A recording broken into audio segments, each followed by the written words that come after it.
Hello and welcome back to another episode of Focus on K-12, EdTech and the Education Experience.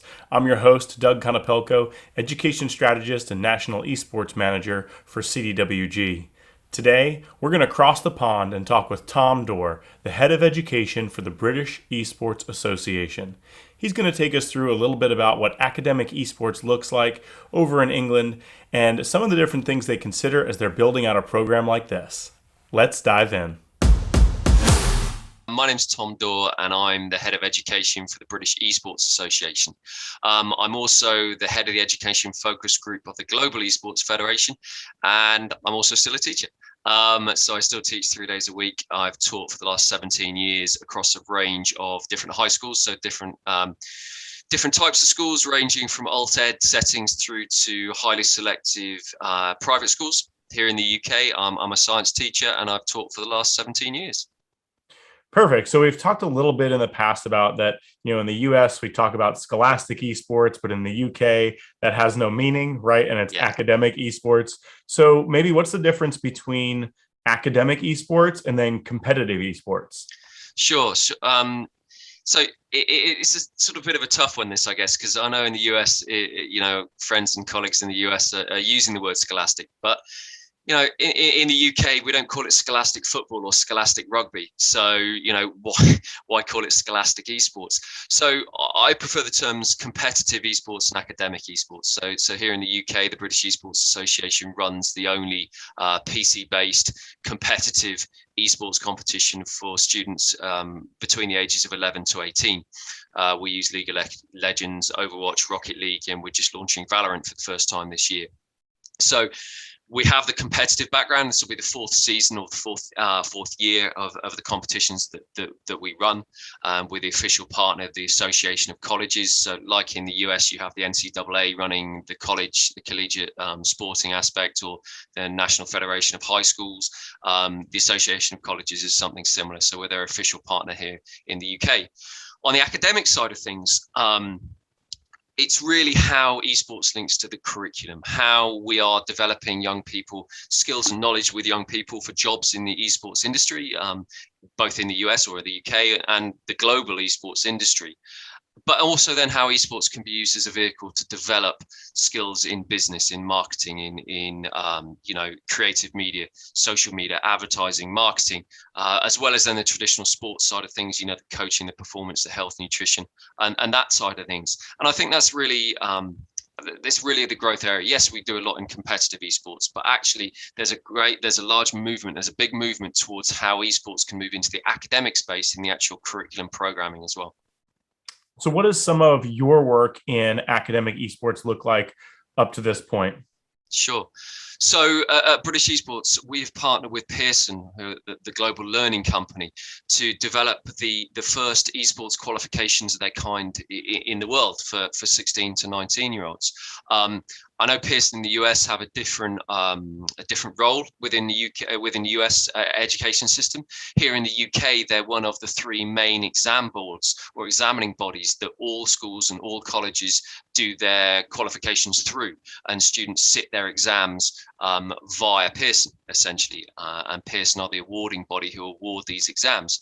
So we've partnered with them to create BTechs now, a BTech in esports. Now, BTech is the brand name that Pearson give here in the UK and internationally to their vocational qualifications. So there's no exams as part of them. It's all based around coursework. So it's similar to the CTE pathways in US high schools, essentially, and the programs that you'll do there. So in the UK, there are about 15 or 20 different subjects that you can do BTech qualifications in. And now esports is one of those. So it's been approved by the British government. So that means that schools and colleges. So when I say colleges, I don't mean universities. I mean centres for young people between the ages of 16 to 19 before they go on to university. And so essentially what that means is that schools and colleges can draw down central government money to pay for this, to deliver this qualification, if you like. So it's been centrally approved by British government. It's students gain UCAS, so university admission points, from doing this qualification, the same as they would from doing any traditional academic English, maths, science qualifications. So the points for entry to university is exactly the same. So we've developed this qualification over the last sort of 3 years. Last year was the first year it was taught in schools and colleges in the UK, and we had some real trailblazing. We had 15 trailblazing centres running this qualification. From this September, from now, there are 160 different centres that have been approved by Pearson to teach the qualification. So we'll find out for sure in October, but we believe there'll be between 1,500 and 2,000 students studying this qualification this year, which is phenomenal. So there are also centres in the Dominican Republic, Argentina, Spain, the Netherlands, Dubai, Indonesia and Thailand, who have been approved by Pearson to deliver this qualification as well. So I've written the qualification along with a couple of colleagues and with Pearson themselves. There are 20 different units that make up the qualification. And so we've written 6 or 7 of those units from scratch that are linked expressly to esports. But then the rest of the units are linked to existing units that Pearson had in other qualifications. For example, enterprise and entrepreneurship, social media, branding, coaching, health and well-being, ethics linked to traditional sports, but we've put into esports sense, computer networking, games design, psychology. We've then put an esports twist to it. We've developed esports resources and case studies that teachers can then use to help them teach it. But for example, enterprise and entrepreneurship, the skills needed to be an entrepreneur are the same in retail, in hospitality, in travel and tourism as they are in esports. So you'll get teachers who are comfortable teaching that side of things. Will teach them the theory behind it, and how to write a business plan, how to write a strategic financial plan. The coursework that then the young people have to do, the project work, the assessment at the end of the unit is then linked to esports, and we've written that assessment for them. And so, for example, the enterprise and entrepreneurship, they have to come up with an idea for their own esports organization that they then write a strategic financial plan for, that they then have to present in a Shark Tank type environment to gain investment, exactly as they would if they were doing this in real life. So it's helping them to build the range of transferable skills, but using esports as the vehicle. So some critics might say, oh, you're just preparing kids to be gamers. Well, no, we're not. Just in the same way that traditional sports qualifications or sports curriculum aren't training kids to be, professional athletes. A tiny proportion will do that. Same with this. We're not preparing young people to be professional gamers. However, we're preparing them to be part of the wider esports industry, and then the transferable skills that they then develop to link to, the STEM industries, digital and creative industries that we know are so important for our economies. Absolutely. So give me a couple examples, maybe. You took me through one of the ones that is shared, right, between entrepreneurship and enterprise. Yep. With esports. What are a couple of the examples of the ones that you wrote specifically for esports? Yeah, sure. So there's the introduction to esports, the esports industry, different organizations within the space. If I'm honest, it's a bit dull, but it's the introduction one. But it's something that we have to do. Who are the key players in the space?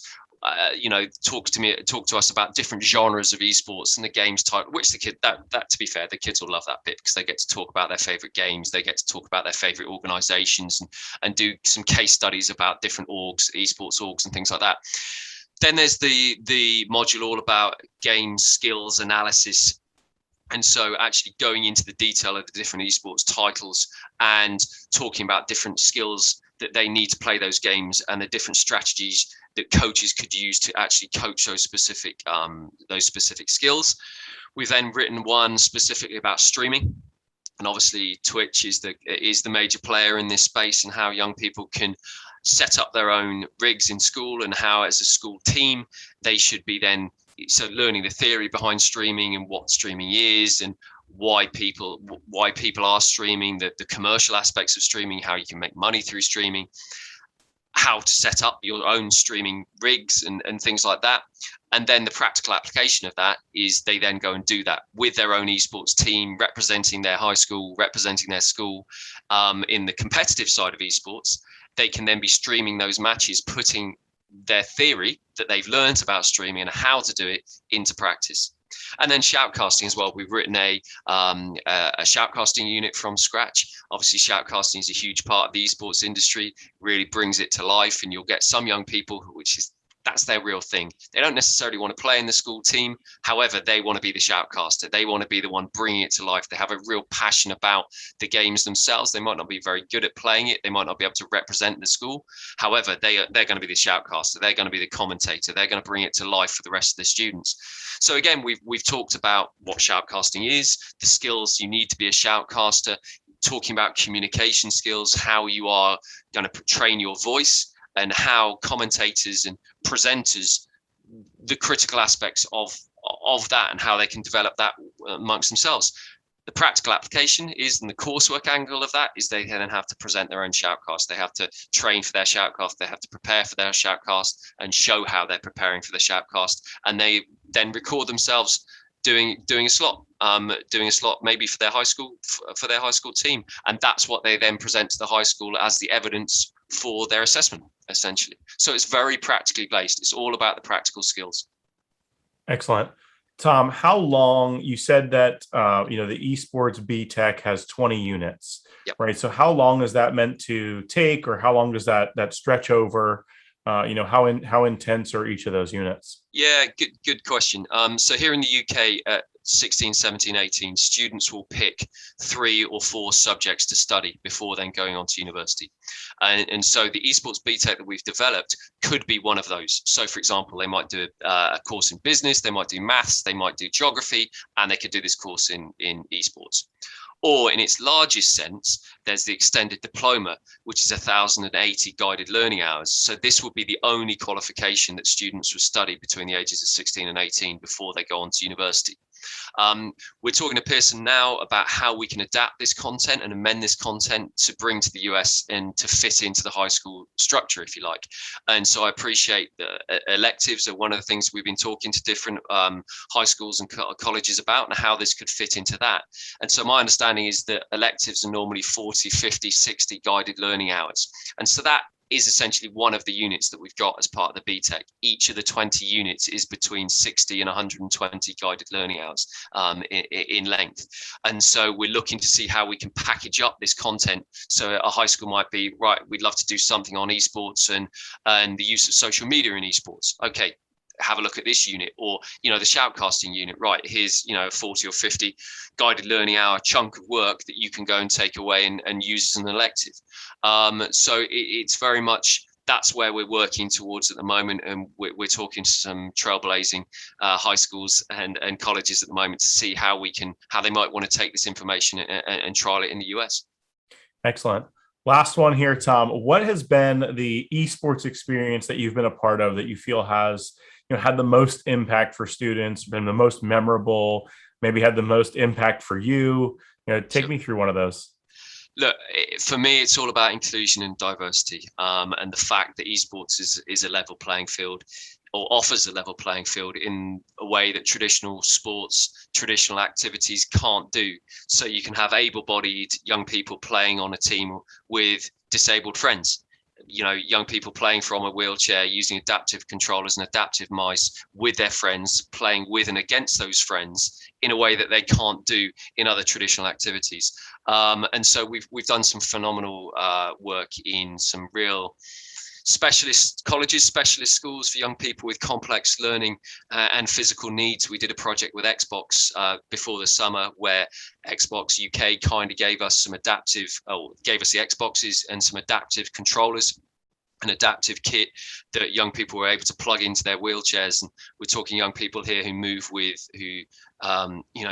using different controllers on their wheelchairs, not with very little movement in their hands. So sort of slings where they can move their hands from side to side, literally like that, to control their players. We organise a FIFA tournament. Young people in wheelchairs with switches on the side of their wheelchair here that they can use with their head. And the impact was phenomenal, allowing these young people to compete, to play with their friends, to play football in a way that they've never been able to play football before, because they have been wheelchair bound for their whole lives, and to represent their college, represent their centre, and to win or lose in exactly the way that other people can win or lose. It had huge impact, and it's really good to see. I've seen the Special Olympics in the US are doing something with Xbox this September. Xbox UK have verbally agreed for us to be able to scale this project up this academic year here in the UK, so we can work with more young people in this situation. So for me, that's the real power of esports, that it's an opportunity to engage a wider demographic of young people. Excellent. Tom, thank you so much for your time, for your dedication to the field, and sharing your story with us today. Thank you very much. Thanks for joining us today on Focus on K-12 EdTech and the Education Experience. If you enjoyed today's show, please feel free to like, subscribe, and click the little bell so that you get notified whenever we post a new episode. Or reach out to me on Twitter @dconopelco. Thanks for joining us. We'll see you next time as we focus on K-12.